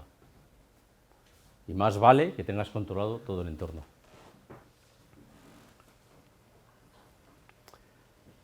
Poco a modo de resumen, BCS necesita de una consolidación, de arquitecturas de alta disponibilidad, de una SAN, evidentemente, como la que hemos estado hablando, de un BRS ya operativo,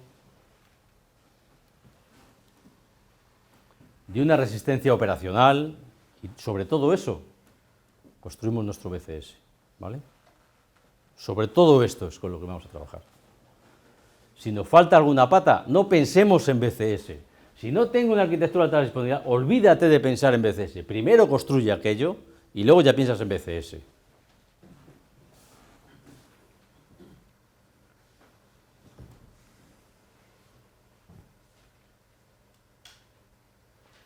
Hay un tema importante de cara a las aplicaciones, ¿no? O sea, hemos hablado sobre todo de la parte más de arquitectura, pero las aplicaciones, a la hora de pedir o de dar una recomendación a la gente que hace desarrollo, es pedirles que las aplicaciones tienen que tener capacidad de instanciación múltiple. Es decir, tienen que ser capaces de poder instanciarse en N máquinas, en N servidores, en N donde yo necesite, ¿vale?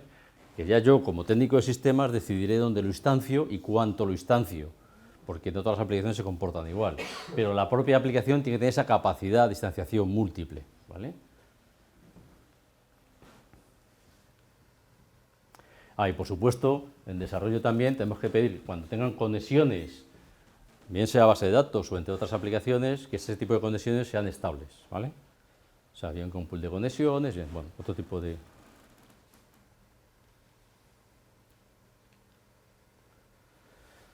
Vamos a capturar de la tecnología grid o la filosofía grid capacidades como que cada nodo va a aportar sus capacidades para el conjunto. La escalabilidad ha de ser tanto horizontal como vertical, es decir, aunque yo tenga los nodos, uno en cada data center, cada uno de ellos tiene que ser capaz de crecer tanto en vertical como en horizontal. Es decir, que yo puedo poner una máquina más gorda si la necesito, o puedo poner más máquinas si es que las necesito para satisfacer ese servicio. Y hablábamos de un servicio consolidado, ¿vale? No hablábamos de aplicaciones, hablábamos de servicios consolidados. Lo digo porque quizá nos estemos olvidando. Una petición a una aplicación dada da igual por donde se ejecute. Una vez se ejecutará en el nodo A, otra vez se ejecutará en el nodo B. A la aplicación ni le importa. Esto es lo que nos va a garantizar que el día que se cae el nodo A, todo siga funcionando. Porque si fuerzo a que vaya a un sitio o vaya a otro, entonces el día que falla el primero, pues tardo en recuperarme.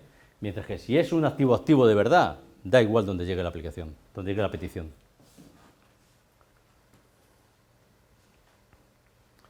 Evidentemente, cada una de las máquinas, a su vez, tiene varios métodos de acceso. Por ejemplo, tendrá varios canales, todos montados en trunking, para que si uno de los canales falla, va a acceder por el otro, etcétera, ¿no?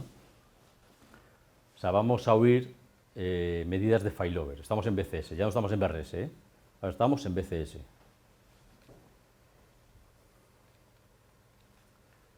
un poco lo que decía antes, ¿no? De la misma manera que yo tengo mis aplicaciones, acceden los usuarios por el balanceador, acceden a los dos nodos, este es el WLDM, accedo a los dos nodos, a la base de datos y demás, de la misma manera que lo hago por la red,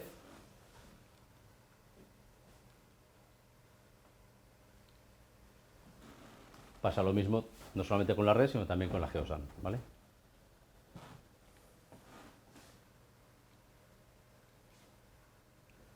De cara a la distanciación,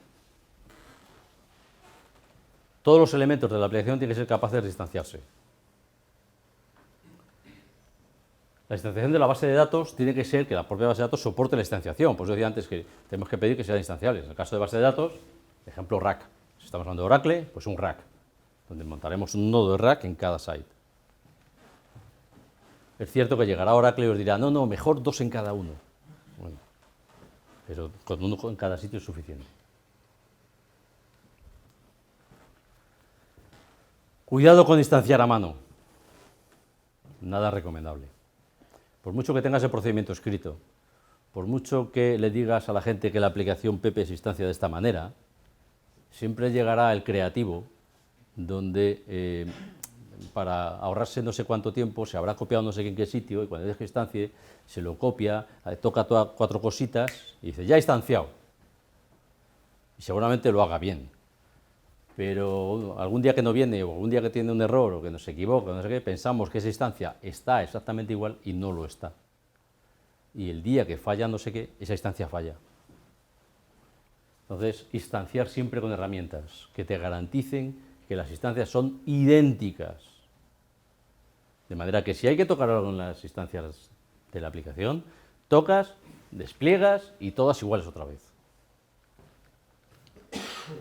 Por supuesto, la instanciación la haces con rolling, nunca cortas el servicio. Es decir, si yo tengo instanciada la aplicación en 4 nodos, toco, despliego, cambia el primero, cambia el segundo, cambia el tercero, cambia el cuarto, pero sigo dando servicio. Recordad que estamos en disponibilidad continua, ¿eh? Entonces, aunque yo pare un nodo, los demás siguen, ¿vale?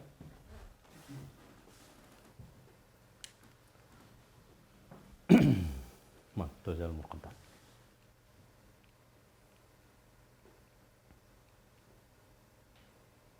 Como decía, todas las instancias han de ser clónicas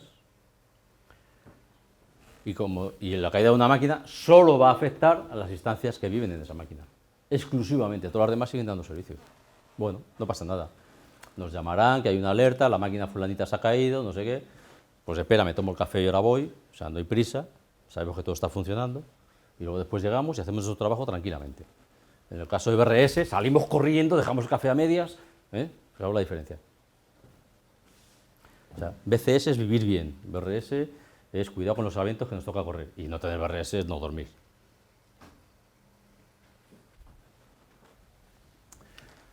Muy importante la distribución geográfica de los servidores, ¿vale? Con copia remota. O sea, no vayamos a montar un BCS montando el nodo A en la planta 1 y el nodo B en la planta 2. Luego llega el Windsor y se lleva todo por delante. ¿Vale? O sea, siempre separemos. Y recordar, separamos y WDM en medio.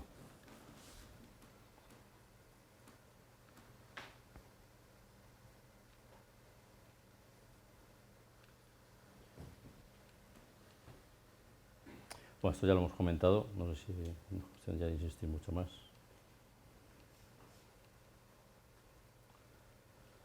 La entrada de las aplicaciones siempre van a entrar por una URL que se balancea, ¿vale?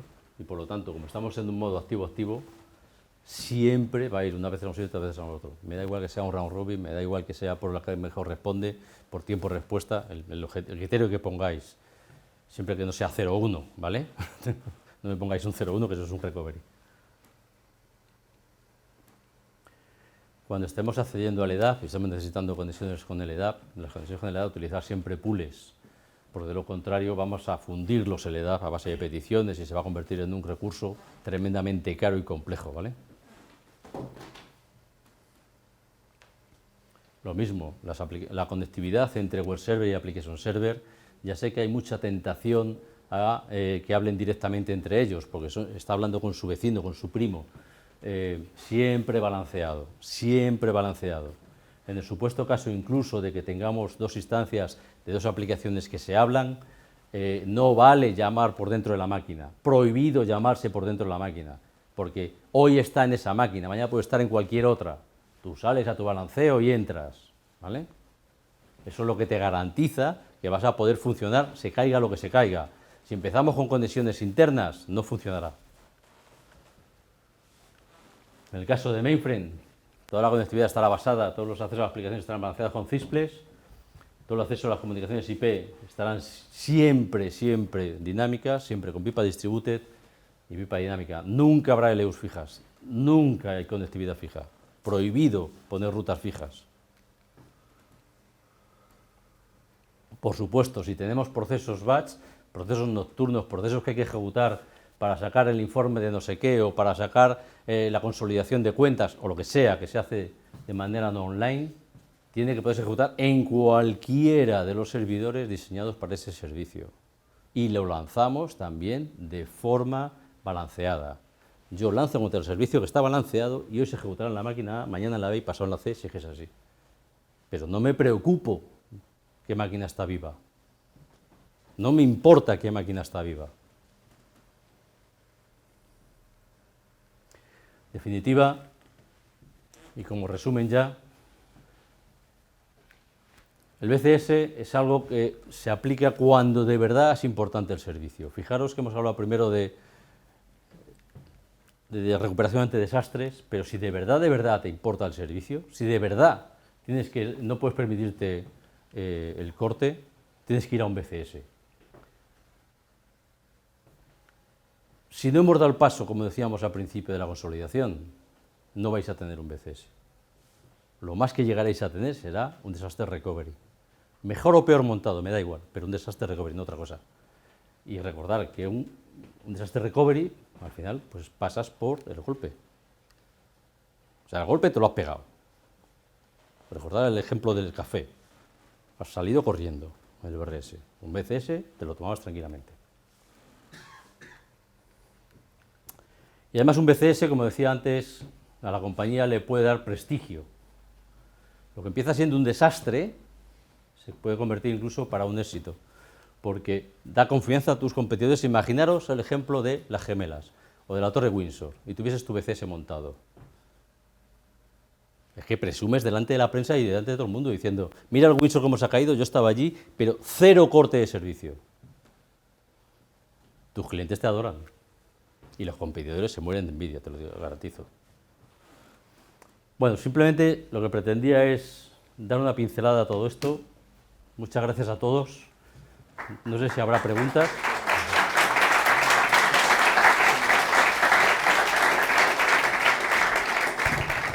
Esto es todo un mundo y simplemente pretendía iniciaros y si os ha despertado el gusanillo, bienvenidos al club.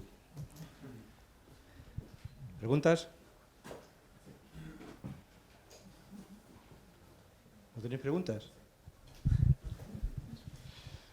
Hola, ¿qué tal, Pedro? Hola. Mira, yo soy un compañero de Luis, me ha contado bondades de ti, bueno, y de Fernando, por supuesto. Pero tengo que confesar nuevamente mi absoluto desconocimiento en la materia. Luis me critica mucho cuando yo digo estas cosas, digo, yo aquí como no me quiero vender, pues no me importa decir la verdad. Sin embargo, soy consciente de que un porcentaje de los alumnos que hay aquí están dentro del perfil de sistemas empotrados y les atrae mucho los desarrollos en bajo nivel, incluso el desarrollo hardware. Y te quería hacer una pregunta muy relacionada con esto y con tu mundo. Y es, por los nombres de las empresas que te he oído comentar, salvo Fibernet, me da la sensación de que hay muy poca contribución de empresas españolas. El negocio en el ámbito de... Eso es cierto. Es cierto, ¿no? Sí. O sea, que es un nicho de trabajo y desarrollo que si tenemos alumnos aventajados y emprendedores podrían... Pero ¿por qué tienes que pensar en que tienes que trabajar solo para una empresa española? No, crear incluso. Bueno, pues adelante, bienvenido sea. Bienvenido sea. Pero las propias empresas, muchas de las empresas americanas tienen carencias, muchas. Sí.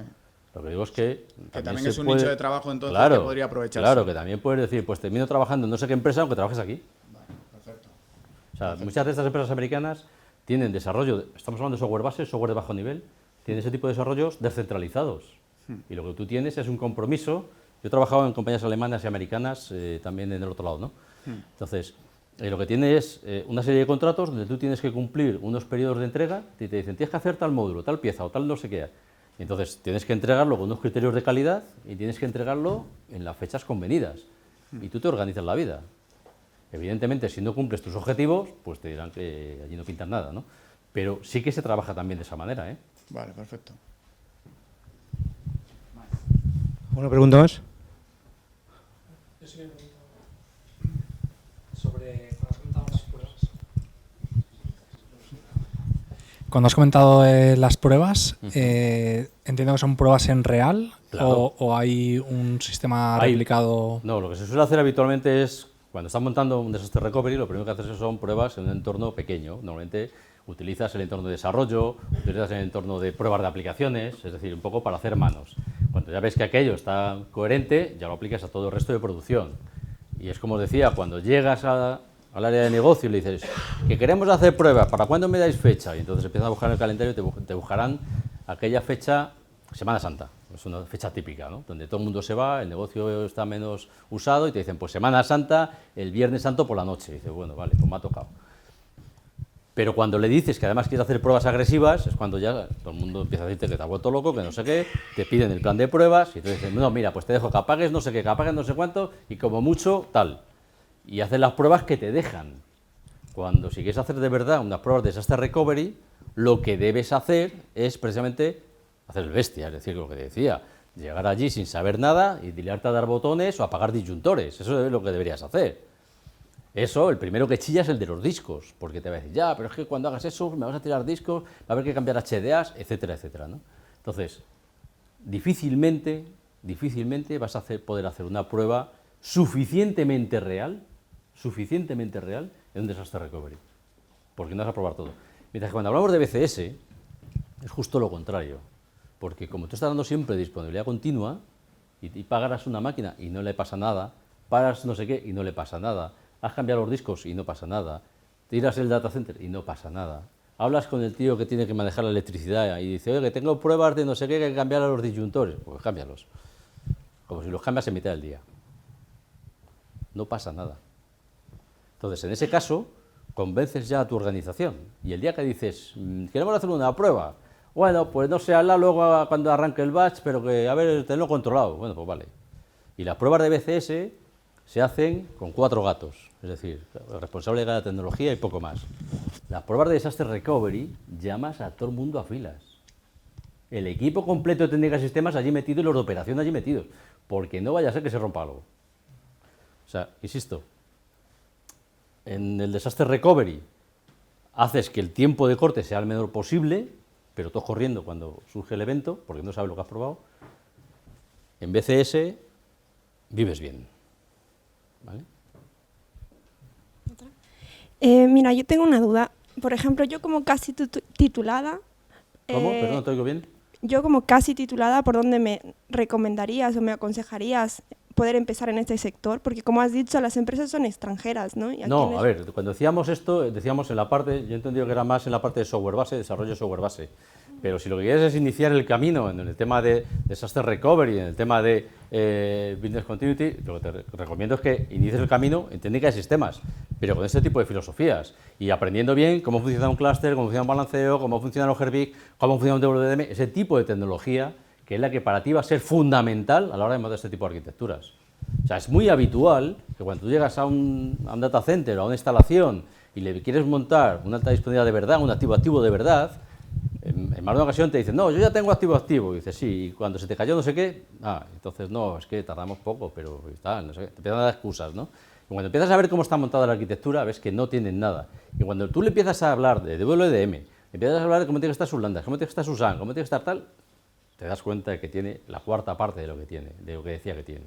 Entonces, en ese nicho hay mucho recorrido todavía.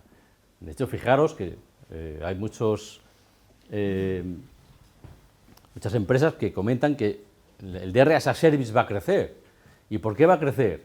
Precisamente porque está creciendo la parte IaaS, la parte EPAS y la parte SaaS, ¿no? Entonces, como todo eso va a crecer, pues también tienes un recorrido en la parte de DR as a Service.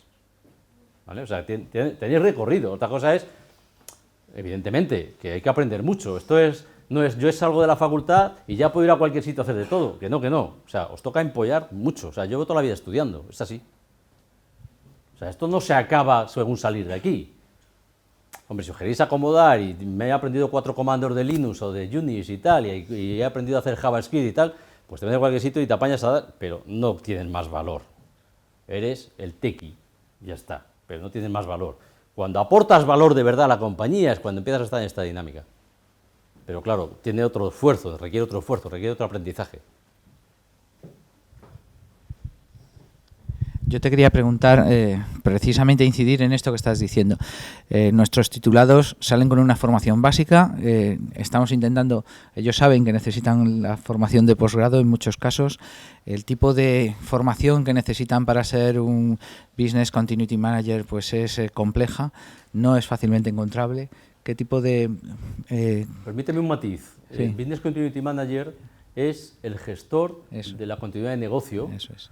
Y lo que estamos diciendo es que es capaz de diseñar la arquitectura de activo real o de alta disponibilidad. Son dos cosas distintas. El Business Continuity Manager le va a pedir al especialista en arquitectura de alta disponibilidad que lo monte y con estos criterios, ¿vale? El Business Continuity Manager es el que va a analizar esta gráfica que pintaba yo antes, si es necesario un BCS o no. Y cuando llega a la conclusión de que sí, le va a decir al especialista en montar la arquitectura, hay que montar esto, pero él no sabe cómo se hace, ¿vale? Entonces, yo viendo a vuestra gente, viendo a la gente que hay aquí, que son gente que ya están titulados, a mi modo de ver, deberían caminar más en ser ese técnico especializado en ese tipo de cosas, ¿no? Lo que pasa es que es cierto, tienen que seguirse formando. Esto no es inmediato. Bueno, un segundo. Vamos a dejadme que os eche una bronca. ¿Alguien sabe lo que es el failover? Failover. Ha salido no sé cuántas, 10 veces. ¿Alguien sabe lo que es? Perdonadme si ha sido así. A ver, yo ¿Por qué no pensaba habéis que algunas preguntado? cosas Déjame sí que las hablar. conocíais, ¿no? Y a lo mejor he dado por hecho algunos conceptos y no he explicado qué era, ¿vale? No, pero Perdonad. no ha sido tu culpa, ha estado bien. Porque así me permite echarle la bronca. ¿Por qué no habéis preguntado? ¿Alguien sabe lo que es hacer las cosas en caliente? Qué bien, qué bien. Bueno, yo sigo siendo becario.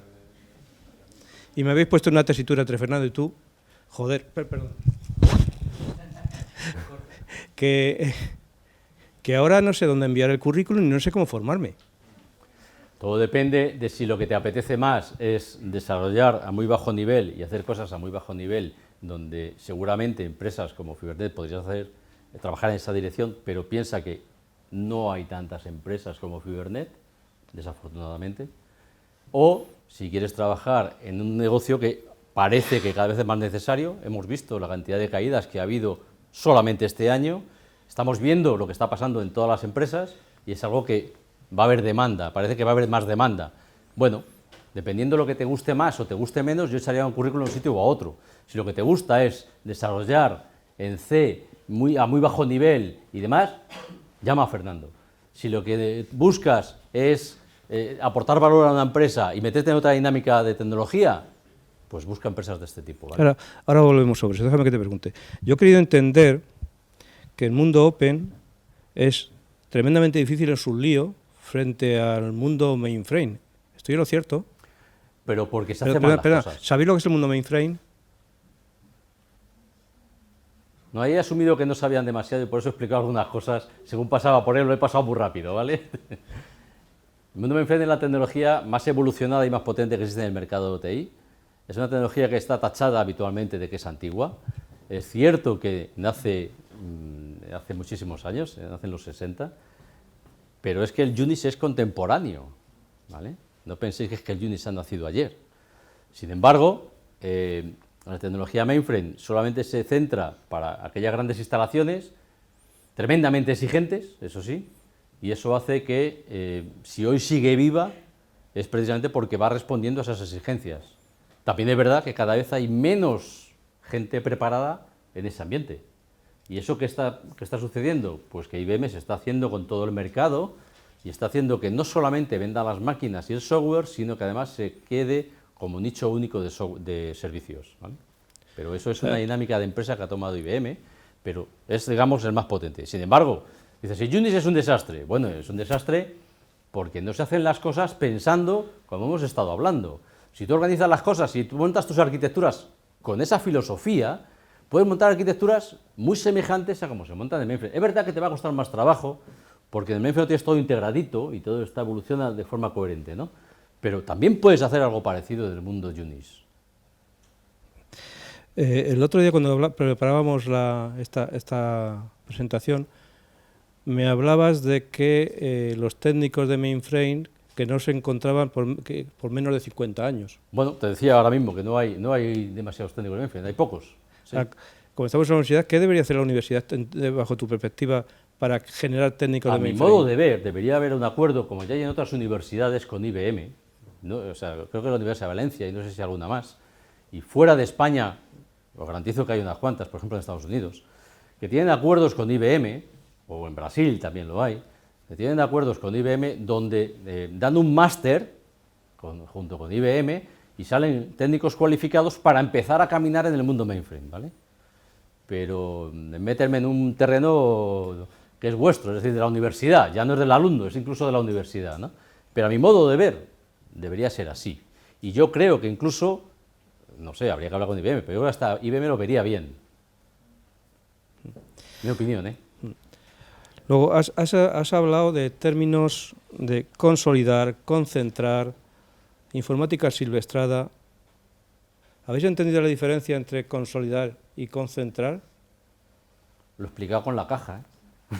No, sí, yo sé que lo has explicado estupendamente, pero ¿alguien lo ha entendido? ¿Perdón?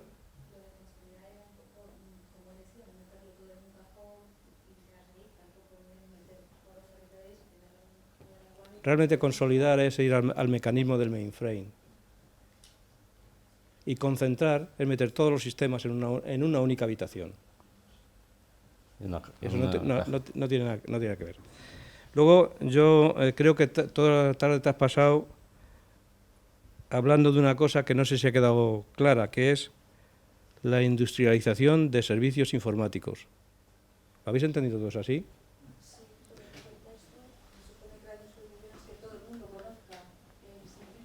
No. No. Industrializar es que siempre que metes lo mismo, sale lo mismo. Tienes unos pasos concretos y es repetible. Tantas veces como pongas la entrada, tienes esa salida. Si hay que instalar un servidor web y le has dicho que se hace de esta manera, se va a hacer así. Y por lo tanto lo puedes hasta automatizar. Está tan industrializado el proceso que lo puedes hasta automatizar. O sea, es que siempre va a pasar lo mismo. Siempre que hagas no sé qué, va a pasar no sé cuánto está. Por lo tanto, puedes generar volumen. ¿Qué hay que instanciar? ¿200 cosas? Pues venga, mañana está hecho. Ahora, si vamos en modo artístico, 200 cosas, mínimo 200 días, que es que tengo una de trabajo. Bueno, yo tengo una teoría, que no sé si la compartirás, que es que bueno, mayoritariamente en esta escuela se da desarrollo software, mayoritariamente, y hay un grado que la mayoría de la gente que está aquí ha pasado por él, que debe ser computadores, el área de computadores. Pero tú has estado hablando de técnica de sistemas. Sí. Que es creo que es, por lo que yo entiendo, una pata que nos faltaría en la universidad. Y yo tengo una teoría al respecto a eso. Cuando llegan las épocas de crisis, realmente quien primero pierde los trabajos en este sector, y no se pierden muchos, son la gente de desarrollo. Mientras que entiendo que la gente de sistemas, de técnica de sistemas, no pierden sus puestos de trabajo porque la maquinaria tiene que seguir funcionando. ¿Estoy en lo cierto? Déjame un matiz sobre eso que dices. Aun estando a priori de acuerdo, digo solo a priori, dentro del área de técnica de sistemas se filtra mucho también. Es decir, si lo que tengo dentro de mi área de técnica de sistemas es como decía antes, el chico que es medio artista, no sé qué, el que toca no sé dónde, el que toca el web, el que tal, es decir, tengo eso, una pandilla de bricolajeros avanzados, cuando llega el momento de la crisis, lo que haces es autasquear todo y lo subcontratas a alguien, porque te lo va a hacer más eficiente. Y por lo tanto, todos fuera. Todos. No, me sobráis todos. Ala, ya se lo contrato yo a Indra o a quien toque por allí. Ahora, si lo que estás haciendo es lo contrario, estás dando técnicas y sistemas de verdad, y estás de profesional de verdad y aportando valor a la empresa, cuando llega incluso el Indra a ofrecer, se va con las orejas gachas porque no es capaz de hacer lo que tú haces. Entonces tienes valor y tu empresa te protege. Esa es la diferencia. Entonces, ya sé, como decía antes, es mucho más cómodo llegar allí, sentarse, jugar un poco, perdón por lo de jugar, estar allí con el JavaScript, el no sé qué tal, venga, sí, yo te instalo el Linux que tal, y además hago un poco de hacker por las tardes. Seamos un poco más profesionales, ¿no? Aportemos valor a la empresa. O sea, preguntémonos, cuando volvamos para casa después de estar todo el día trabajando, ¿qué le he aportado yo a mi empresa? ¿A la que me paga? ¿Qué le estoy aportando? Nada. Joder, pues cualquiera me echan. Si no me echan es porque son tontos. O sea, no penséis que es que son unos cabrones, que no sé qué, claro, es que esto... No, es que te lo están mereciendo, joder. Si no le aportas nada, poneros en su lugar. ¿Pagaríais a alguien que no te aporta nada? No, ¿verdad? Pues a ellos les pasa lo mismo. ¿Tenéis alguna pregunta más? Bueno, pues espero que os haya gustado. El próximo día, que es el viernes que viene, hay otras 2 ponencias más, una sobre el Smart Cities y otra sobre la IoT aplicada al mundo del negocio, que espero que venga, si los encuentro, a los de Microsoft. Y nada más. Muchas gracias, Pedro, muchas gracias, Fernando. Han sido 2 ponencias estupendas. Yo no esperaba menos, la verdad. Os conozco, por lo tanto no esperaba menos. Así que gracias a los 2 por haber venido y habernos ilustrado. Gracias a vosotros por la oportunidad.